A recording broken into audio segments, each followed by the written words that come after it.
The talk that I gave was on how the profusion of information available to us now is challenging any kind of single perspective on the self, on the world, on strategy, and that we probably benefit from leaning into this as much as we can. That there's always going to be constraints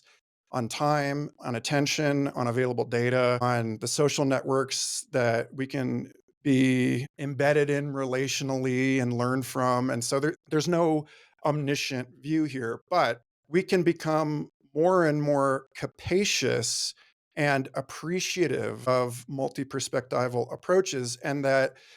computing actually offers us an excellent substrate for this, because not only does it create this information and overload, but it gives us the tools through multimodal translation Hmm. and multiple representations of data that allow us to see things that were previously completely beyond the scope of our scientific instrumentation or our own senses. It allows us to move things out of, like, I'm very excited about the idea that I no longer have to somehow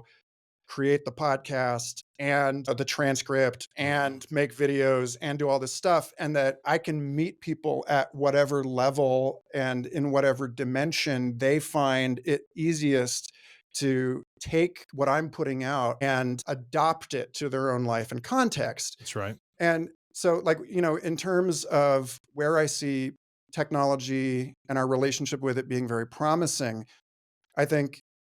I mentioned in that talk K.L. Otto McDowell at Hmm. Google and the essay that they wrote for Gropius Bao on neural interpellation, and how in the age of neural media, meaning brain machine interfaces and machine learning systems, that we're no longer seeing ourselves in society as nodes in a network, but as evolving multi-layer networks in conversation with technologies that adapt to us, and that the stories that we extract from these enormous latent spaces of correlation are the basically working hypotheses.